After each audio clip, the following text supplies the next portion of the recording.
लड़के ने लापरवाही से 50 लाख की लॉटरी टिकट फेंक दी क्योंकि वह जो चाहे पा सकता था। हालांकि उसकी जिंदगी बहुत बोरिंग थी, लेकिन इस सादगी के पीछे एक अजीब सी किस्मत छुपी थी। हाई स्कूल में उसने अपने दोस्त का टैबलेट चुराया था। 3 साल बीत गए लेकिन किसी को पता नहीं चला। कॉलेज में उसने अपनी गर्लफ्रेंड से छुपकर सीनियर लड़की के साथ रहना शुरू किया और कभी पकड़ा नहीं गया। बाद में वो गलती से एक सीरियल किलर बन गया, लेकिन घबराहट में छोड़े गए सबूतों को ऊपर वाला हमेशा किसी ना किसी अजीब तरीके से मिटा देता था। कुछ लोग कहते थे कि वो किस्मत वाला है तो कुछ कहते थे कि वो किसी शैतान की कठपुतली है, लेकिन इस किस्मत के पीछे एक दर्दनाक अतीत भी था। हाई स्कूल में डेविड बुलिंग का शिकार था। उसे रोज अमीर लड़के बुरी तरह परेशान करते थे। बाद में उसने मुश्किल से मिलिट्री ट्रेनिंग पूरी की और एक कॉलेज में दाखिला लिया, लेकिन वहां उसे बेरोजगारी का सामना करना पड़ा और अब वो एक स्टोर में पार्ट टाइम काम करता है और अपनी छोटी सी सैलरी से अपनी किस्त बचाने की कोशिश करता है। लेकिन उस रात एक हादसे ने उसकी जिंदगी पूरी तरह से बदल दी। उस दिन डेविड हमेशा की तरह नाइट शिफ्ट कर रहा था। वो वीडियो देखकर टाइम पास कर रहा था। तभी एक नशे में धुत बूढ़ा आदमी अंदर आया। उसने सिर्फ 10 रुपए की सिगरेट खरीदी, लेकिन वो डेविड पर धौंस जमाने लगा। वो न सिर्फ बदतमीजी से बात कर रहा था, बल्कि उसने बहुत ही अपमानजनक इशारे भी किए। ये वही लोग हैं जो तुमसे प्यार का नाटक करते हैं लेकिन अंदर से बहुत बुरे हैं।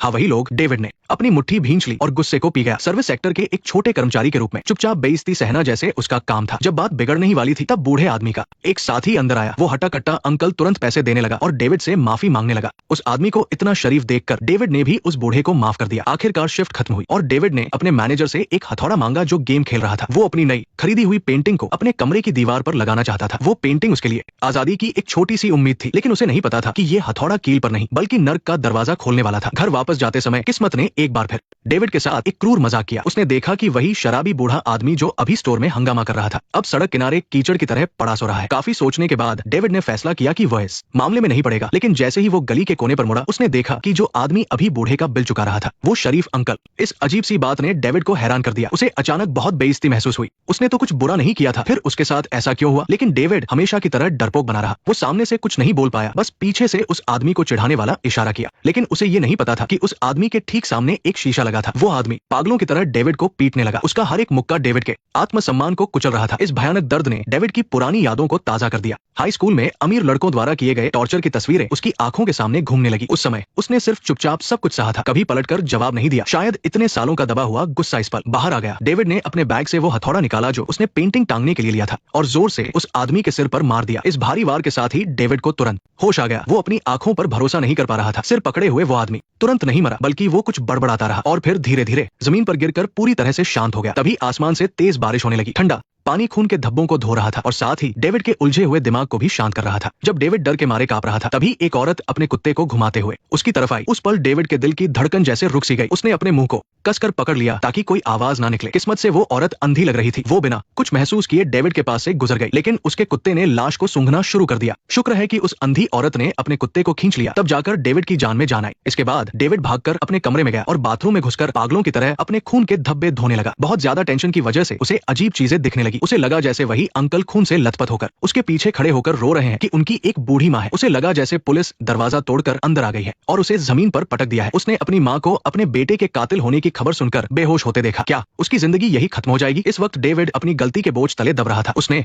इंटरनेट पर बार बार गैर इरादतन हत्या, सरेंडर और सजा कम करने जैसे शब्द सर्च किए ताकि कानून में उसे कोई बचने का रास्ता मिल सके। बड़ी मुश्किल से रात कटी और तभी उसकी नजर अचानक जमीन पर पड़ी उस पेंटिंग पर गई जो अभी दीवार पर लगनी बाकी थी। ये देखकर उसके पसीने छूट गए और वो डर गया। कल रात जल्दबाजी में भागते हुए वो खून और उंगलियों के निशान से सना हुआ हथौड़ा वही क्राइम सीन पर भूल आया था। हालांकि बारिश ने सारा खून और निशान धो दिए थे और उस जगह पर कोई सीधा सीसीटीवी कैमरा भी नहीं था। लेकिन इस केस को हैंडल कर रहे जासूस केविन कोई आम इंसान नहीं थे। अपने तेज दिमाग से उन्होंने मरने वाले के बैग में मिले स्टोर के लिफाफे से उस कन्वीनियंस स्टोर की सीसीटीवी फुटेज निकलवा ली। जब जासूस केविन डेविड से पूछताछ करने आए तो डेविड बहुत ज्यादा डर गया था। उसे लगा कि अब उसे अपना जुर्म कबूल करना ही पड़ेगा। जासूस की तेज नजरों को देखकर डेविड की हिम्मत पूरी तरह टूट चुकी थी। जैसे ही वो सब कुछ कबूल करने वाला था तभी जासूस केविन का एक साथी अचानक एक अच्छी खबर लेकर आया। किसी ने कल रात उस शराबी बूढ़े और उस आदमी को ईंटों से एक दूसरे को मारते हुए देखा था। यहाँ तक कि उस बूढ़े की पत्नी ने भी पुलिस स्टेशन आकर ये कबूल किया कि उसका इस मरने वाले आदमी के साथ अफेयर था। वे बस अपने बच्चे के कॉलेज एग्जाम खत्म होने का इंतजार कर रहे थे ताकि शादी कर सके। अब केस एकदम साफ था। शराबी बूढ़े को अपने दोस्त और पत्नी के चक्कर के बारे में पता चल गया था, इसलिए दोनों ने नशे में लड़ाई की और एक दूसरे को मार डाला। लेकिन जासूस केविन को अभी भी कुछ अजीब लग रहा था। एक पुराने और समझदार पुलिस वाले का दिमाग कह रहा था कि ये सीधा साधा दिखने वाला स्टोर कर्मचारी कुछ तो छुपा रहा रहा है, इसलिए उसने दोबारा स्टोर की सीसीटीवी फुटेज देखी, खासकर वो हिस्सा जहां डेविड कुछ सामान उधार ले रहा था। लेकिन जैसे ही डेविड ने कुछ सेकंड के लिए अपने बैग में हथौड़ा डाला, अचानक कैमरे के लेंस पर एक मक्खी आकर बैठ गई। उस मक्खी ने बिल्कुल सही जगह पर बैठकर डेविड के हथौड़ा लेने वाले सीन को पूरी तरह से छिपा दिया। कोई सबूत नहीं, कोई सीसीटीवी फुटेज नहीं, और एक बेहतरीन बलि का बकरा भी मिल गया था। किस्मत ने डेविड का एक बार फिर साथ दिया था। हालांकि वो अभी के लिए बच गया था, लेकिन डेविड अभी भी अंदर ही अंदर तड़प रहा था, जब तक कि एक खबर ने उसकी सोच को पूरी तरह से बदल नहीं दिया। पुलिस को जांच में पता चला कि मरने वाला आदमी वो नहीं था जो वो दिख रहा था। वो असल में कई सालों से फरार एक खूंखार सीरियल किलर था। वो एक बहुत ही खतरनाक और वांटेड शैतान था। असल में स्टोर में जो अंकल बहुत तमीज से पेश आ रहा था, उसके हाथ कई बेगुनाहों के खून से सने हुए थे, और वो बदतमीज दिखने वाला शराबी बूढ़ा असल में एक अनजान शिकार था। ये न्यूज देखकर डेविड की दुनिया ही पलट गई। उसे समझ आया कि उसने किसी बेगुनाह को नहीं मारा था, बल्कि एक ऐसे शैतान को मारा था जो मौत के लायक था। जो पछतावा उसे इतने दिनों से तड़पा रहा था, वो एक ही पल में गायब हो गया। डेविड के ख्यालों में वो आदमी दोबारा आया, लेकिन इस बार डेविड डरा नहीं। उसने दौड़कर उस आदमी की गर्दन दबोच ली। जिन मासूम लोगों को उस आदमी ने मारा था, उनकी आत्माएं अब उस कमरे में भर गई थी। उन्होंने खून से सने हुए अनगिनत हाथ बढ़ाए और डेविड के साथ मिलकर उस शैतान को पूरी तरह से खत्म कर दिया। इस पल डेविड ने दिमागी रूप से खुद को पूरी तरह बदल लिया था। अब मर्डर करना उसके लिए कोई बोझ नहीं था, बल्कि ये भगवान का काम करने जैसा एक मिशन बन गया था। लेकिन किस्मत ने उसे ऐसे ही नहीं छोड़ने का फैसला किया था। जब डेविड को लगा कि सब कुछ ठीक हो गया है और वो अपनी नॉर्मल लाइफ में वापस जा सकता है, तभी वो हथौड़ा जो डेविड क्राइम सीन पर भूल आया था और जो एक पक्का सबूत बन सकता था, वो अब एकदम सही सलामत उस अंधी लड़की के घर में रखा हुआ था। डेविड को लगा कि वो कानून से बच गया है, लेकिन उसे नहीं पता था कि वो एक और गहरी खाई में गिर चुका है। वो अंधी लड़की जब पहली बार स्टोर में गई तो उसने डेविड से 20 लाख ऐंठने की कोशिश की। पहले तो डेविड को लगा कि ये कोई मजाक है, लेकिन लड़की की अगली बात ने डेविड की रूह कपा दी। असल में वो लड़की पूरी तरह से अंधी नहीं थी, उसकी सिर्फ एक आंख खराब थी। उस रात जब डेविड ने खून किया था, तो उस लड़की ने सब कुछ अपनी आंखों से देखा था। और इससे भी खतरनाक बात यह थी कि जो हथौड़ा डेविड क्राइम सीन पर छोड़ आया था, वो हथियार भी वो अपने साथ घर ले गई थी। एक गरीब स्टूडेंट के लिए जो स्टोर में पार्ट टाइम काम करता है, ये बिना किसी शक के एक बहुत बड़ी रकम थी। लेकिन जेल जाने से बचने के लिए यही उसकी आखिरी उम्मीद लग रही थी। इस वक्त डेविड पूरी तरह से सुन्न हो चुका था। उसे ऐसा लगा जैसे किसी जहरीले सांप ने उसे जकड़ लिया हो और उसका दम घुट रहा हो। लेकिन लूसी ने उसे मोलभाव करने का कोई मौका नहीं दिया। वो एक सिगरेट का डिब्बा जिस पर हथौड़े की तस्वीर बनी थी छोड़कर वहां से चली गई। इस ब्लैकमेल के पैसे को इकट्ठा करने के लिए डेविड ने अपनी जिंदगी की सबसे बुरी भागदौड़ शुरू की। सबसे पहले उसने अपना वो नया फोन तुरंत वापस कर दिया जो उसने अभी अभी खरीदा था, और उससे कुछ छोटे मोटे पैसे वापस ले लिए। फिर उसने अपने स्टोर मैनेजर से अगले 3 महीने की सैलरी एडवांस में मांग ली। मैनेजर की हैरानी और चिंता भरी नजरों को देखकर डेविड ने एक झूठी कहानी बनाकर बात को टाल दिया। लेकिन ये रकम अभी भी बहुत कम थी। कोई और रास्ता न होने पर उसने अपने घर पर चोरी करने का सोचा। अपनी माँ की नजरें बचाकर उसने अपनी माँ की छिपाई हुई पासबुक चुरा ली। उसने अपनी माँ को बिना बताए घर के शेयर भी बेच दिए। हर एक नोट को इकट्ठा करने के साथ डेविड की आत्मा अंदर से टूट रही थी। आखिरकार तय समय के अंदर डेविड 20 लाख रुपए कैश लेकर लूसी के पास पहुंच गया। लूसी की बात ने डेविड को सुन कर दिया। उसने बड़ी मुश्किल से जो 20 लाख कैश जमा किया था, वो सिर्फ एक महीने का खर्चा था। इस पल डेविड को लगा कि उसके साथ बहुत बड़ा धोखा हुआ है। उसने टेबल पर रखा हथौड़ा छीन लिया और उस नर्क से भागने ही वाला था। लेकिन लूसी बिना घबराए आराम से बोली, यहाँ तक कि उसकी बहन की शादी की खबर भी उसे पूरी तरह से पता चल गई थी। इस पल डेविड को खून करने से भी ज्यादा गहरी बेबसी महसूस हो रही थी। उसे एहसास हुआ कि वो अपने पापों का प्रायश्चित नहीं कर रहा है, बल्कि एक ऐसे वैम्पायर को पाल रहा है जिसका पेट कभी नहीं भरता। उस पल डेविड को लगा जैसे उसके गले में एक अनदेखा पट्टा बंधा हुआ है। सारा की नजरों में डेविड और उसके पैरों के पास बैठे गाइड डॉग में कोई फर्क नहीं था। वो सिर्फ पैसों के लिए नहीं कर रही थी, बल्कि उसे लोगों को अपने पैरों तले रौंदने और उन्हें अपना गुलाम बनाने में मजा आ रहा था। डेविड समझ गया था कि जब तक ये औरत जिंदा है, वो हमेशा उसका गुलाम ही रहेगा। उस पल उसने बिना सोचे एक बार फिर अपने हाथ में हथौड़ा उठा लिया। इस बार कोई एक्सीडेंट नहीं था, सिर्फ मारने का पक्का इरादा था। एक जोरदार वार के साथ सारा खून से लथपथ होकर गिर पड़ी। पिछली बार के मर्डर के तजुर्बे से डेविड इस बार वहां से भागा नहीं। उसने खुद को संभाला, सारे पैसे वापस अपने बैग में डाले और फिर खून से सना वो हथौड़ा अपने साथ ले गया। डेविड के जाने के बाद पूरे घर में उसके बहुत सारे फिंगरप्रिंट और पैरों के निशान छूट गए थे। कायदे से देखा जाए तो इस बार उसका बचना नामुमकिन था, लेकिन डेविड की किस्मत का पहिया एक बार फिर घुमा। कुछ दिनों बाद दूध वाले ने देखा कि सारा के घर के बाहर रखा दूध किसी ने नहीं पिया है। शक होने पर उसने दीवार फांद कर देखा और अंदर का नजारा बेहद खौफनाक था। इसके बाद पुलिस ने इलाके को सील कर दिया। इस केस के इंचार्ज इंस्पेक्टर जॉन ने अपनी टीम के साथ छानबीन शुरू की, लेकिन मौके के हालात देखकर सारे तजुर्बेकार पुलिस वाले भी हैरान रह गए। हालांकि सारा को बहुत ही बेरहमी से मारा गया था, लेकिन वहां से कोई भी काम का फिंगरप्रिंट नहीं मिला। और सबसे ज्यादा चौंकाने वाली बात तो ये थी कि उस कुत्ते ने आंगन में एक गड्ढा खोद दिया था। जब पुलिस ने अंदर देखा तो वहां 2 कंकाल पड़े थे। फॉरेंसिक टीम की जांच के बाद ये साबित हो गया कि ये कंकाल सारा के अंकल और आंटी के थे, जो 5 साल से गायब थे। जैसे जैसे जांच आगे बढ़ी, एक बहुत बड़ा सच सामने आया। बाहर से मासूम दिखने वाली सारा असल में एक पैदाइशी साइकोपैथ और शैतान थी। बचपन में ही उसके माता पिता गुजर गए थे, जिसके बाद उसके अंकल आंटी ने उसे पाला था। स्कूल के दिनों में सिर्फ मजे के लिए उसने अपनी कजिन के चेहरे पर खौलता हुआ पानी फेंक दिया था। बाद में उसकी आंटी ने बड़ी मुश्किल से उसे एक महंगे स्कूल में डाला, लेकिन वो नशे और गलत संगत में पड़ गई।